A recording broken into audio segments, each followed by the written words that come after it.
Okay, before we get into the January 6th committee hearing that's going to happen this week, it's the first public January 6th committee hearing in prime time. It's supposed to be on Thursday evening at 8 p.m. There was a survey done by Rasmussen Reports, which I find to be absolutely fascinating. This is what the report says. It's about Dinesh D'Souza's documentary, 2000 Mules.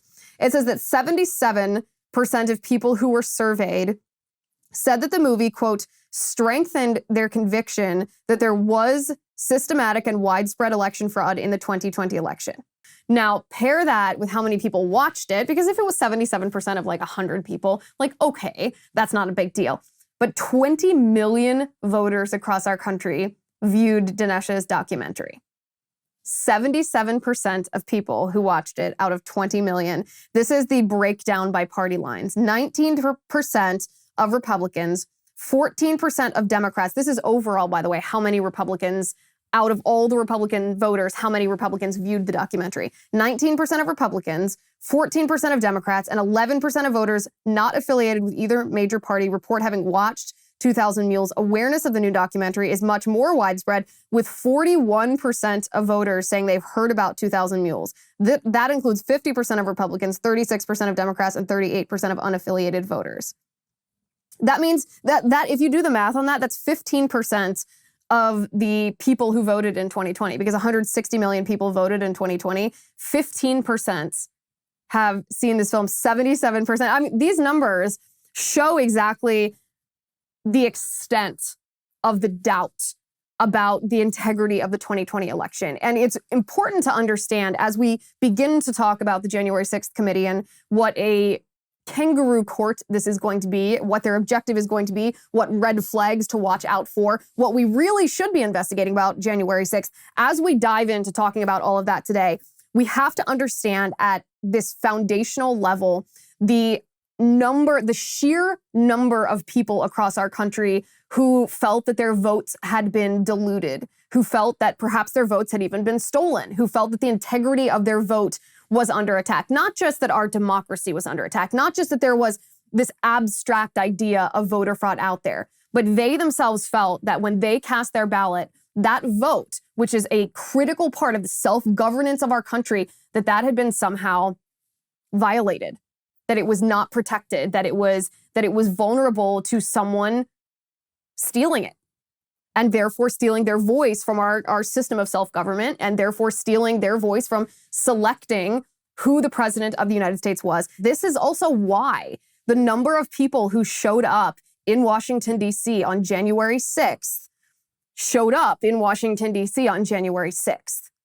Because this many people felt that it was this serious of a threat to our entire constitutional republic. It's hard for me actually to wrap my mind around how many people this is. Because when you think of this number, 15% of nearly 160 million people who voted in 2020, the sheer number of people is staggering. It's hard to even make a comparison about how many that would be, how many stadiums it would fill, how many neighborhoods that is, of every single person having these serious doubts. And this is the background, the backdrop, I should say. This is the backdrop for our conversation today about the January 6th committee. So let's dig into that. I'm Liz Wheeler. This is The Liz Wheeler Show.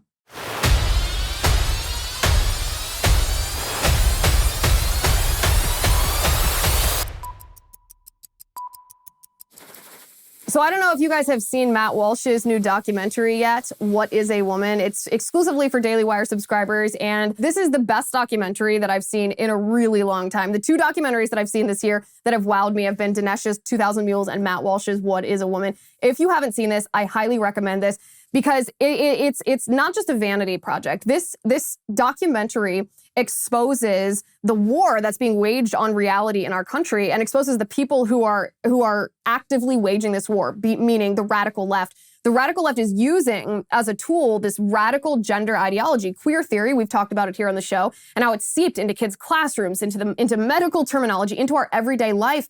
and it's ruining children. It's intentionally targeting and ruining children. Matt Walsh went all around the world talking to surgeons and pediatricians and experts and psychiatrists and a tribe in Africa about gender and sex and asking the question, what is a woman? And he brought cameras with him, so we get to see his journey. You have to watch this. Go to whatisawoman.com right now, subscribe, watch this documentary. You'll laugh, you'll cry, you'll scream, probably all at the same time. Whatisawoman.com. Whatisawoman.com. Okay, so the January 6th committee is going to stage a spectacle on Thursday evening at 8 p.m. Eastern time. They are going to present to us what Adam Schiff tells us. We all know that everything that Adam Schiff says, we should take at face value. We should believe him when he says that he has evidence, because he has no history. Adam Schiff has no history of telling us things that aren't true simply in pursuit of his own agenda. Oh, wait, no. Adam Schiff is a despicable liar, a political hack, a very, very bad man. Adam Schiff claims that on Thursday evening, people across the country are going to be surprised at the evidence presented by the January 6th committee. And he claims we are going to see things that we have not yet seen before. Our goal is to present the narrative of what happened in this country, how close we came to losing our democracy, what led to that violent attack on the 6th. The American people, I think, know a great deal already. They've seen a number of bombshells already.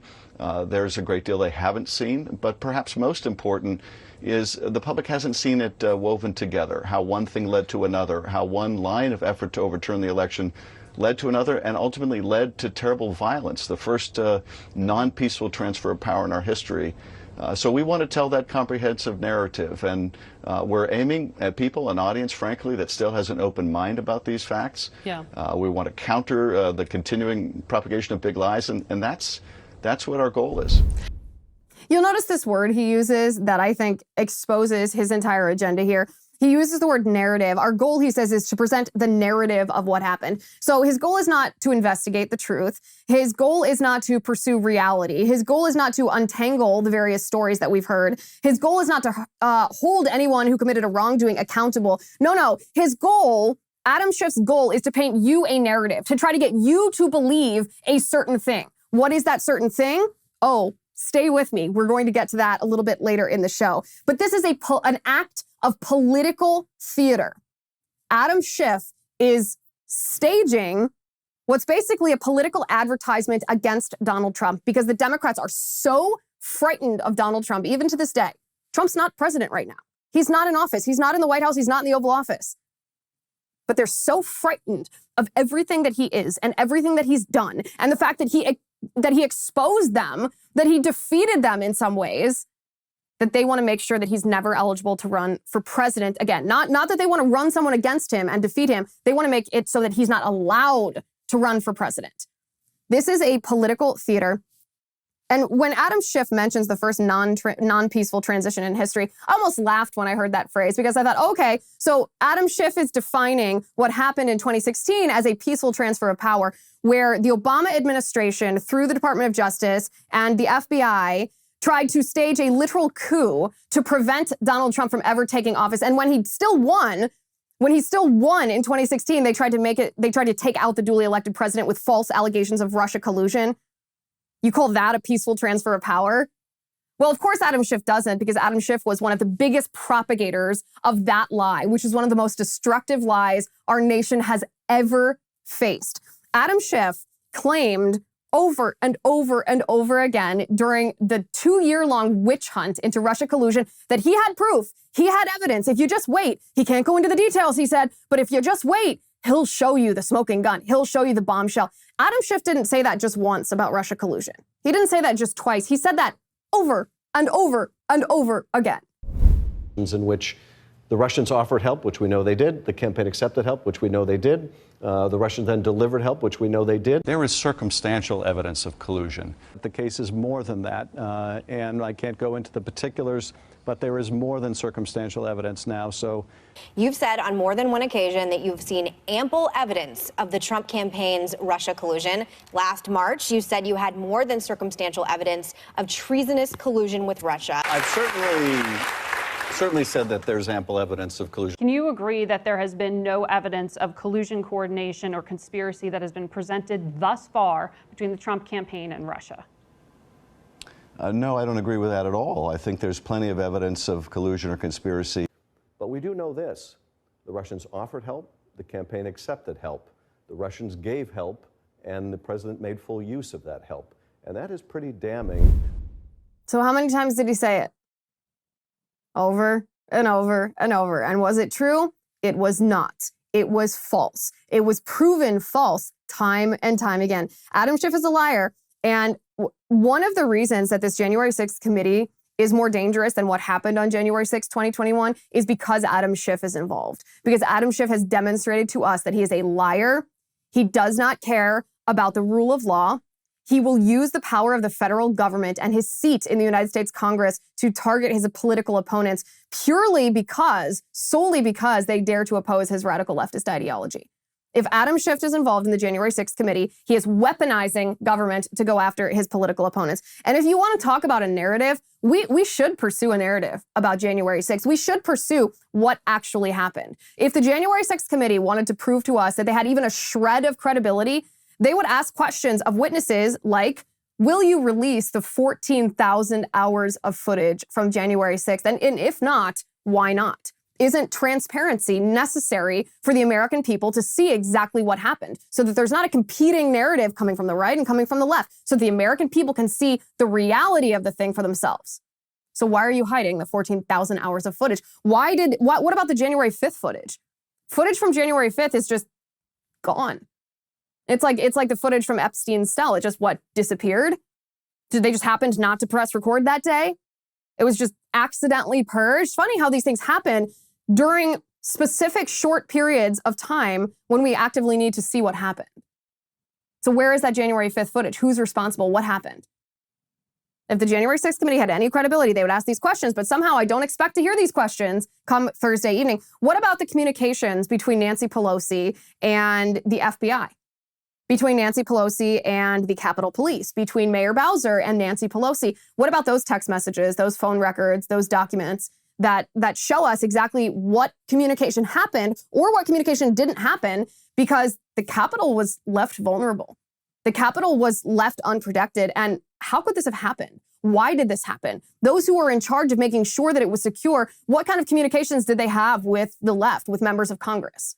This is something that we need to know, especially because one of the things that Adam Schiff is telling us in anticipation of this Thursday political theater is that Mark Short, who was the chief of staff to Vice President Mike Pence, is going to, Adam Schiff won't say if he's going to testify on Thursday or not, but we do know Mark Short's cooperating with the committee. But they have documents that show that Mark Short communicated with the Secret Service the day before, warning the Secret Service that the Pence team was afraid that President Trump would turn on Pence and that would create a security risk. I don't know the veracity of this presentation. I don't trust Adam Schiff. So if that's what Adam Schiff is telling me, I don't take that anywhere close to face value. I say, show me the documents, show me the context. I'll decide for myself. Your presentation is almost always a lie.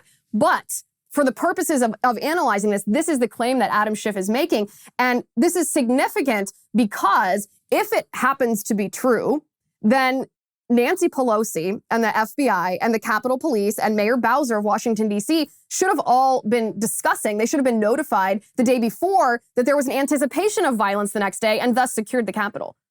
So why weren't they? Where was this communication? What communications happened? What did they say? We need to know those things if the January 6th committee wants to have a shred of credibility. But somehow I don't expect to hear that come Thursday. If you want to talk about narrative, then let's talk about the structure of this protest. We all know that this protest started as a peaceful rally with President Trump outside the White House. President Trump did not incite an insurrection. He told protesters to peacefully and powerfully go protest outside the Capitol. We suspect that FBI was involved here. We know that there were Fed boys at the rally. We've all seen the video of individuals like Ray Epps who appear to be coordinating the destruction of the barriers into the protected space where crowds were not allowed into the restricted area. So what was the FBI involvement? Were there FBI informants that were embedded in any of the groups that came to protest? Were there FBI or other alphabet soup agencies that were milling about the crowd? What role did they play? Did they encourage anybody?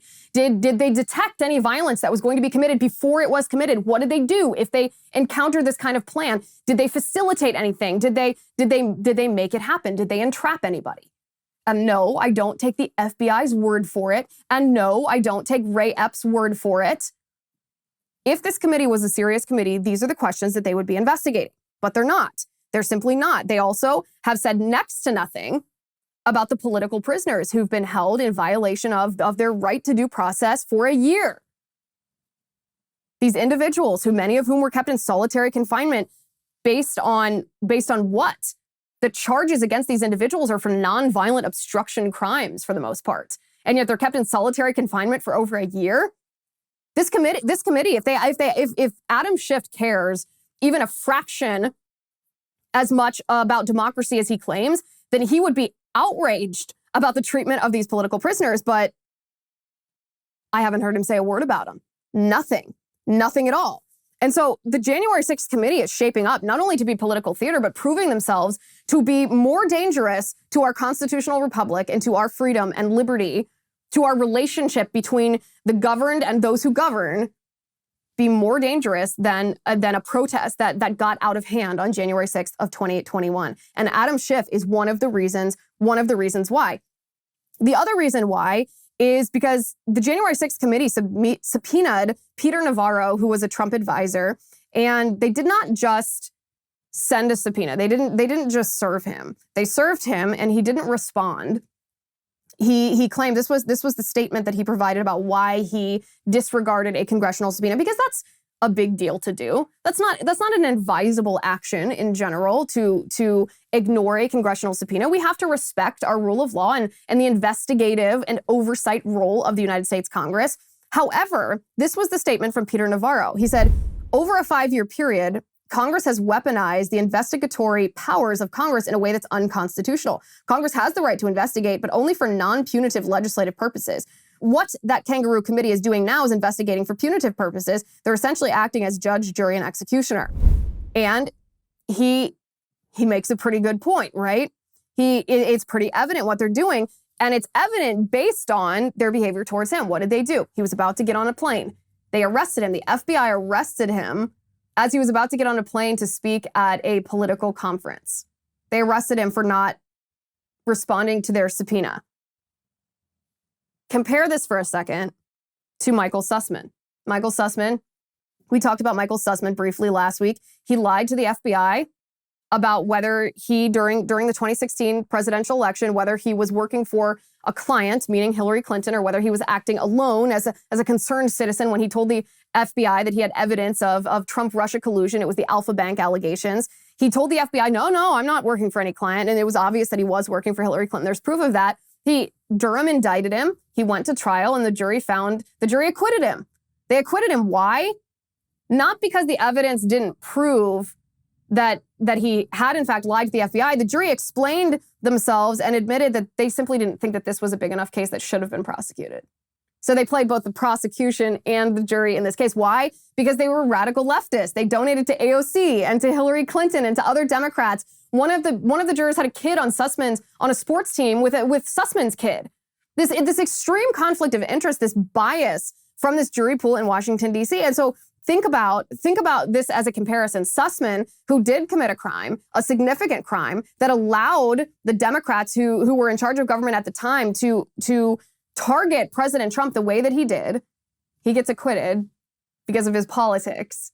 And then we have Peter Navarro, who was arrested at an airport. Like, what is he did he just pull an international heist? Is he a fugitive from justice? No. He declined a subpoena from a very biased, very partisan committee that has no credibility into staging a witch hunt.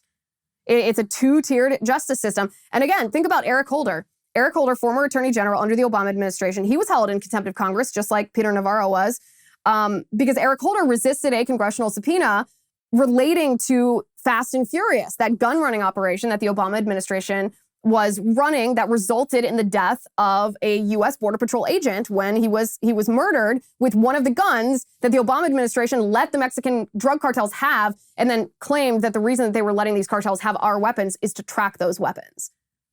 A U.S. Border Patrol agent was murdered, and Eric Holder, Attorney General at the time, was held in contempt of Congress for resisting a congressional subpoena. And what did the Obama Department of Justice do? Did they arrest Holder at an airport? Did they stage this massive dramatic handcuffing of Eric Holder? No, they did not. No, they did not. The Obama Department of Justice immediately announced that they weren't even going to prosecute Holder. They shrugged their shoulders. They didn't care. So where was Adam Schiff then? How big of a threat to our democracy was it at that time? Because it seems that there's a double standard. When it's a Democrat, it's totally fine, not a threat. When it's a Republican, well, call in the choppers, get the searchlights, bring out the canines. Let's have a massive arrest of an international fugitive. If the January 6th committee wanted to be taken seriously, then they would not be behaving in this way. They're behaving in this way for a reason. They're exposing their true colors. Their true colors is they're staging a partisan witch hunt in a way that's using the power of the federal government against us as American citizens, against our right to assembly, our right to free speech, our right to have political differences, our right to criticize the government. And they are, through their behavior, showing us that they are much more dangerous than what happened on January 6th, 2021. And then, of course, we have the protest that happened outside of the Supreme Court. Now, I like Cozy Earth sheets because they address a problem many of us have. So let me ask you a question. How did you sleep last night? Now, if you answer this question, well, not so great, or just okay, or don't ask, then you are not alone. 1 out of 3 Americans report being sleep deprived, and your sheets on your bed could be part of the problem. That's why I like Cozy Earth sheets. The wrong sheets can trap body heat, leaving you boiling 1 minute and freezing the next. Uncomfortable. Terrible. The solution, Cozy Earth sheets. They are the softest, most luxurious, and best temperature regulating sheets on the planet. It's like sleeping on a cloud, which actually makes sense because they're made from bamboo, which allows Cozy Earth sheets to breathe. So you sleep at the perfect temperature all year round. Cozy Earth even offers a 100-night sleep trial, which means you have 100 nights to sleep on it, wash it, try it out. If you are not completely in love, just send it back for a full refund. You can now save 35% on Cozy Earth bamboo bedding, 35%. If you go to my URL, it's cozyearth.com/Liz35. You have to hurry because this offer ends soon. It's cozyearth.com/LIZ35. cozyearth.com/Liz35. Okay, so then we have the reality of the legal scenario that many of these protesters from January 6th are facing. And many of these protesters, about 800 people have been charged following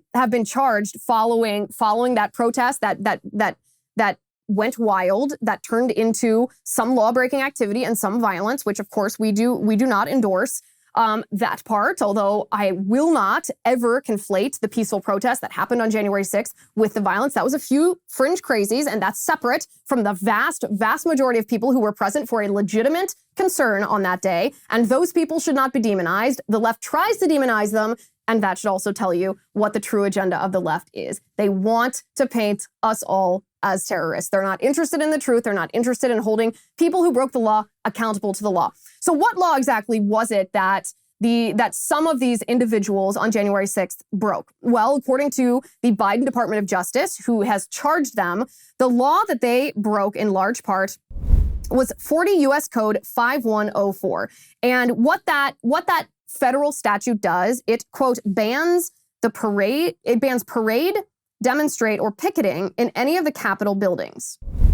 Okay, so it's a protest inside the Capitol. That's all it is. A protest inside the Capitol. It's illegal.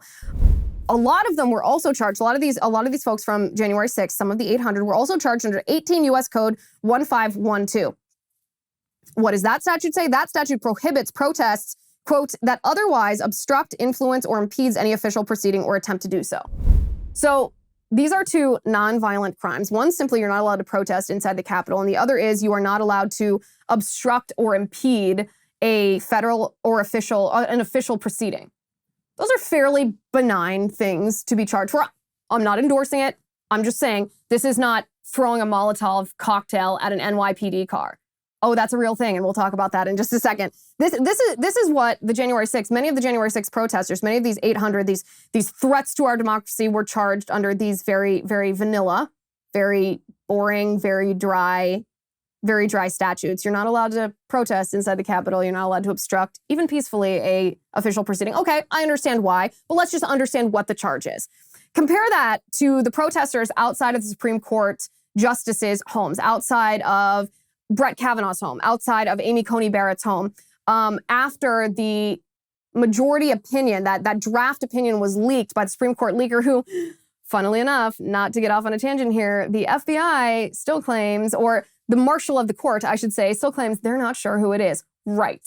After this amount of time, you can't determine exactly who that person is out of a pool of 12 Supreme Court clerks who are liberal. Sure. Okay. Again, the bias of the federal government here. So these people, these pro-abortion picketers, we'll call them, outside of these Supreme Court homes, were also in violation of federal law that was very, very similar to the law under which the January 6th protesters were charged. This is what federal law prohibits protesting outside of a Supreme Court justice's personal residence. 18 U.S. Code 1507 prohibits picketing, parading in or near a building housing a court of the United States or in or near a building or residence occupied or used by such judge, juror, witness, or court officer. They are prohibited when it is done with the intent of interfering with, obstructing, or impeding the administration of justice. So it's almost word for word identical. Yet, what's the difference? The January 6th folks have been rotting in prison for the last year, and the folks that were parading and picketing and protesting and impeding outside of the Supreme Court justices' homes in violation of a statute that is nearly word for word the same? Nothing. Nada. The Biden Department of Justice has zero intent, zero interest in charging any of those people.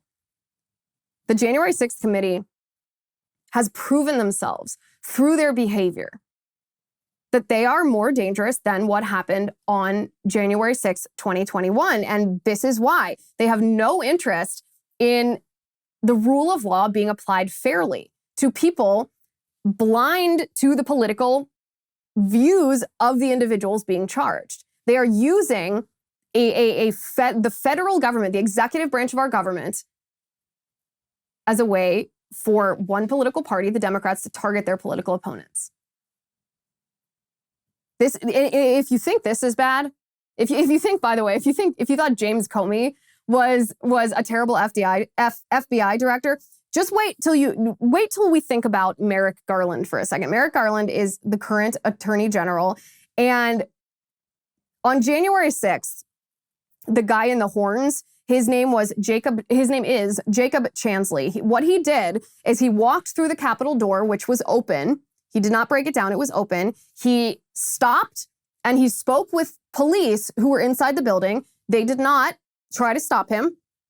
After which, Jacob Chansley entered the Senate chambers. He essentially did nothing, just milled around for a little bit, got some photos, and then he left.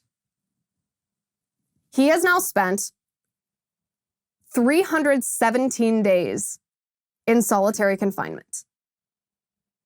He has been labeled by the Biden Department of Justice, Merrick Garland, as a domestic terrorist. The prosecution attempted to put him in jail for 51 months. His ultimate sentence was 41 months.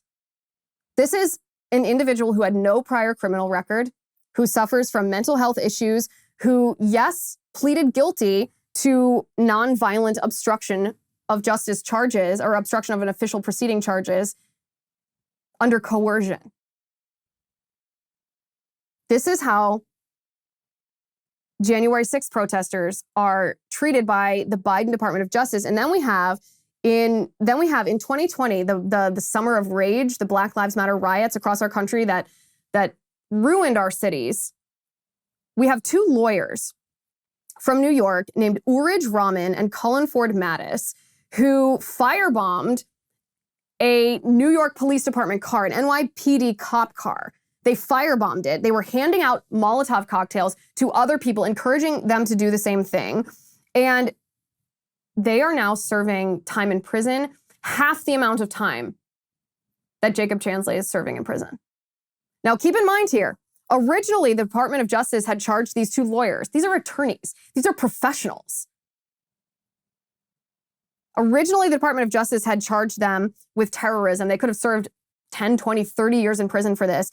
But now the charges have been significantly reduced. Now they're simply conspiracy to commit arson and possession of an explosive device. 18 to 24 months in prison, between 1.5 years and 2 years. This is the Biden Department of Justice. On one hand, they sentence, they treat and charge and sentence people related to January 6th as if they're domestic terrorists. And then because they had a problem with election integrity, they were concerned about whether there was voter fraud and other shenanigans in the presidential election in 2020.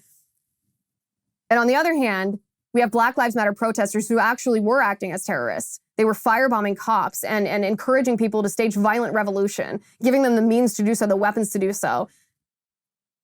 And they're just going to serve a little bit over 1 year in jail. And they're just gonna plead guilty to conspiracy to commit arson. That's it. Merrick Garland has told us that one of the reasons that the Biden Department of Justice is going after January 6th protesters to the extent that they are is because he said they were going after police officers. The January 6th, the fringe people who were committing violence were a threat to the safety of police officers around the Capitol. And Merrick Garland says, we won't stand for that. That's why we have to charge them to the fullest extent of the law. But these two Black Lives Matter rioters actually tried to murder police officers in the most grotesque way by burning them alive. They firebombed a car. They were hurling Molotov cocktails. And these folks get off easy. But you won't hear any of this in the narrative that's going to be painted by Adam Schiff and Liz Cheney on Thursday evening. During this kangaroo court, this showboat trial, this political theater, none of it. The January 6th committee is not only a joke. A joke is actually, it doesn't even get to the substance of how dangerous this committee is, how incredibly dangerous this committee is. The January 6th committee is absolutely disinterested. It's shocking how disinterested they are in what actually happened on January 6th. What role did the FBI play? I don't understand how anybody looking at this story can sit here over 1 year later and believe a single word that we were told as it was unfolding. Because as it was unfolding, I remember getting headlines about this and thinking, oh, dang, this does not look good. What is happening here? But those headlines didn't tell us the whole story. Those headlines were biased from the very first breaking news, push notification. Those stories were biased because the truth of the matter is it was a mostly peaceful protest that started at the White House with Trump. Trump never incited an insurrection. What these people on the January 6th committee are doing now is they're attempting the criminalization of half of Americans. Half of Americans. Trump didn't incite anything. There was no coordination for any of the violence beforehand. There's been investigations. We already know this. What we don't know is, did police officers open the doors of the Capitol and let people in? And if so, why? And if they did, why is this being ignored? More importantly, why are these people being charged as if the cops didn't open doors? Did somebody outside of the Capitol, when all those barriers were showing people where restricted areas were, did somebody move the barriers and allow people to enter the restricted zone, move the barriers before people even arrived so that when people did arrive, they didn't recognize where the restricted area was and so unknowingly went into a restricted area and then were criminally charged for it? Did someone move those barriers? And if so, who? Did police beat the woman in the tunnel? Why don't we have full video of that? Did FBI informants encourage, did they organize violence? Did they take part or facilitate any of the law-breaking activity? And if so, are we going to get accountability and answers for this? Or are we just going to take the public relations department at the FBI at their word? Why on earth would we do that? Why would we believe them? And were agencies, these alphabet soup agencies of the federal governments, were they geo-tracking people? The way that is actually described by Dinesh D'Souza in 2000 Mules was this geo-tracking of people's phones. Was this happening by the government? Were they essentially surveilling private citizens leading up to January 6th, not during the protests, not after, before? And if so, on what basis? Why were they doing this? They had to be doing this because there's no other explanation for how quickly Some of these people were found and arrested and indicted. That wouldn't have been possible had it not been for geo-tracking surveillance. So what justification was there for this? Who was doing it and who was being surveilled? The January 6th committee is so disinterested in any of these questions and any of what actually happened on January 6th because, well, their motive is clear. They're simply trying to make it impossible for Republicans to ever win an election ever again. That's their real goal. That's the most important takeaway that we're going to see on Thursday night. Now, I like Genucel because it works. How old does your mirror say you are when you look? Ladies and gentlemen, you can delay this question for 5, 10, even 15 years with the new ultra retinol serum from Genucel.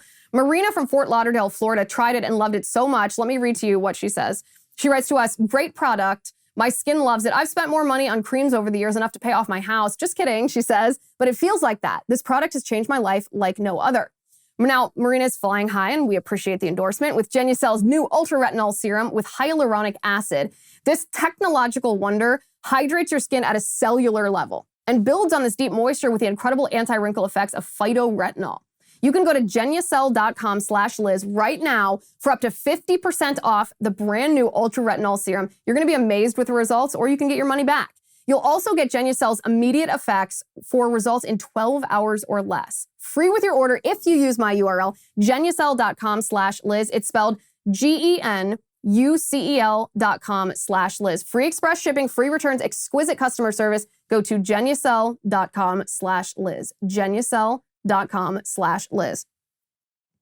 Okay, so one of the important things to watch for on Thursday night will be what exactly is Adam Schiff? What exactly is Liz Cheney? What exactly is this committee? Jamie Raskin, Adam Kinzinger, all the rest of them. What are they trying to criminalize? The answer to that is they're not trying to criminalize people entering the Senate. That's already against the law. And those who did it should be held accountable to the extent that the law says. But what are they trying to criminalize? They're trying to criminalize our free speech and our free thought. They're trying to label speech they disagree with, especially political speech that contradicts their ideology. They are trying to conflate that and thus label it as actual violence. If you have questions about the integrity of the 2020 election, that must mean that you have caused other people to commit violence. This is actually the destruction of our First Amendment right to free speech. If they are allowed to destroy the First Amendment like this, that will actually cause the fall of our constitutional republic. Our constitutional republic and our system of self-governance cannot stand if we, the people, are not allowed to criticize our politicians, if we are not allowed to hold our government officials, elected and unelected, accountable for wrongdoing, if we are not allowed to be skeptical, if we are not allowed to air our opinions and voice our differences and criticize others, if we are not allowed free speech, then self-governance cannot be. This is not hypothetical. This has been shown time and time again through history in authoritarian regimes, in dictatorships, in communist nations, in socialist nations, under Marxist ideology. When free speech is stifled, abusive government becomes all-powerful. Because the reason that an all-powerful government doesn't constantly abuse us as their citizens is because we as citizens can vocally have recourse against the government simply by exposing what they're doing to us.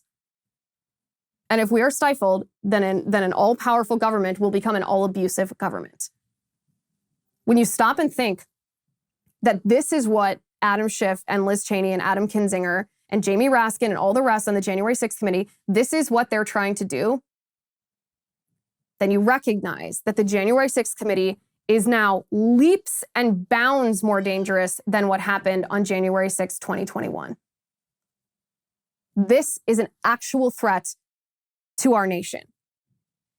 And the despicable part of it is that these radical leftists who have been criminalizing their political opponents, using and abusing the power of the federal government to target those who disagree with their Marxist ideology, they've been stoking fear in our nation about our system of government falling. They've been exploiting this fear that they created, and they're doing so in order to push their own political agenda, their own anti-American government agenda. And I say anti-American government not to be bombastic, not to be hyperbolic. I say this because the one of the foundational parts of our government, of our country, is the structure of our government, the system of checks and balances that happens, that the executive branch isn't all powerful, that it's the executive and the legislative and the judicial, and they all have separate but equal powers, and they work against each other in order to work with each other so that one branch does not become, well, a dictator.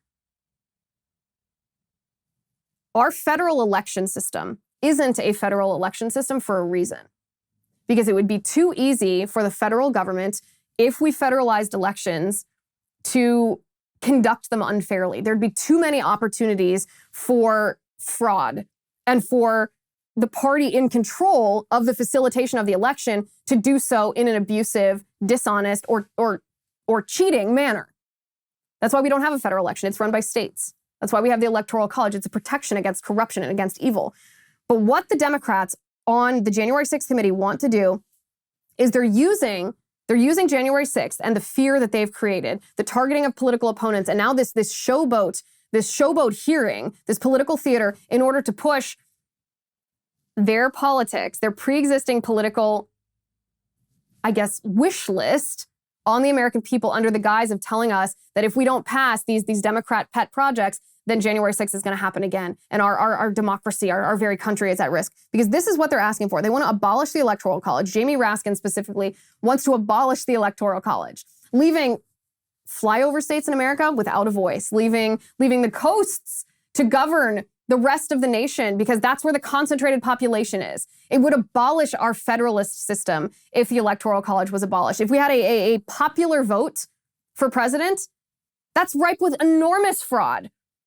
There's enormous opportunity for voter fraud to actually play an even bigger role than it played in the 2020 election. It would be easy to do that. And it would be impossible to govern a nation as large and as diverse as ours with a popular vote, because the popular vote would come from big cities like Dallas, Texas, and Los Angeles, and San Francisco, and New York City, and all the big cities around the edges of our country would not be taking into consideration the interests of all of the states and all of the people that live in the states and the businesses that rely on that farmland in those states. Their interests would not be taken into account by San Francisco and New York City. Yet this is what the Democrats want. They also want to pass the For the People Act.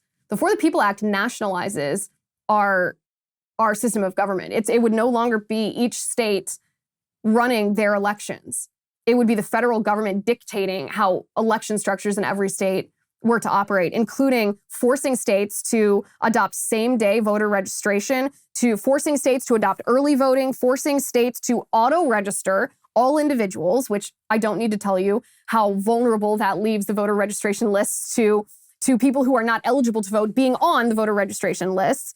There's provisions in the For the People Act that would force the registration of 16 and 17-year-olds who aren't eligible to vote, but just getting them registered early so that they're already registered the day they turn 18. That's not ripe for fraud at all, let me tell you. They would mandate, this For the People Act would mandate no fault absentee, which is essentially the universal mail-in voting. The witness signatures or notary requirements on absentee ballots would not only be degraded, it would be completely banned. Absentee ballots, states would be forced to accept absentee ballots 10 days after the election. It would require, this piece of legislation would require states to allow voter harvesting. Keep in mind that 24 states in our country currently ban vote harvesting. And the federal government, these people on the January 6th committee want to overturn the will of the people in 24 states who have chosen this law to be on the books and force those states to allow vote harvesting in their states. Why? Why do you think? Under the For the People Act, which the Democrats in the January 6th committee are trying to force on us under the guise of saving our democracy from the rioters on January 6th, voter ID laws would be banned. Now, in this case, 36 states across the nation have voter ID laws. They'll be told you're not allowed to do that by the federal government, by the Democrats on the January 6th committee. States would be forced to allow felons to vote. State legislatures would no longer be allowed. They'd be forced to relinquish the power to draw congressional districts. These so-called independent commissions would now draw congressional districts in states across the nation. You get the idea. This bill is a Democrats' wish list, their dream projects of how to make sure that elections are electioneered in a way that would never allow a Republican or a conservative to ever win an election ever again. They want to abolish the Electoral College. They want to pass the For the People Act. And finally, they want to criminalize President Trump because they cannot stand the idea that he's even allowed to run for office again in 2024. They want to make it so that he can't run again. They also want to make it so that no good person would ever want to throw their hat in the ring for fear of being targeted in the way that they've targeted President Trump for years. This is the reason for the January 6th hearing on Thursday. This is what to look for. Look for their goals. Look for their solutions. What are their solutions? Are their solutions just this wish list of radical leftist ideas that would destroy our nation? Are they interested in the facts? Are they looking for accountability? Do they address the idea of our justice system being blind to politics? Are they looking for a neutral application of the law? No, they are not. They certainly are not. The January 6th committee has proven themselves to be far more dangerous than what happened on January 6th, 2021.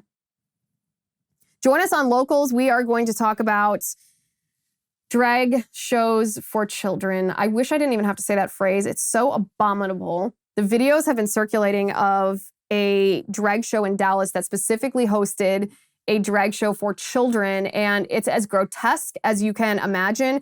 And there's a way that politicians should get involved in this. Certainly parents should not be idiots, and if you take your child to this kind of event, you are a bad parent. But politicians should also step in here, and we're going to talk about that on LizWheelerShow.com/locals. Join us over there, LizWheelerShow.com/locals. You can sign up for free at LizWheelerShow.com/locals. If you use my promo code ACCESS, that will get you 1 month free on your annual subscription. So head over there, LizWheelerShow.com/locals. Thank you for watching today. Thank you for listening. I'm Liz Wheeler. This is The Liz Wheeler Show.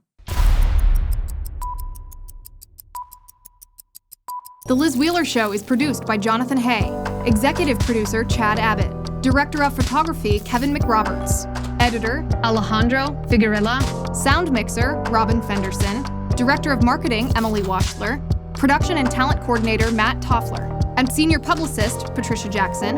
This has been a Soundfront production.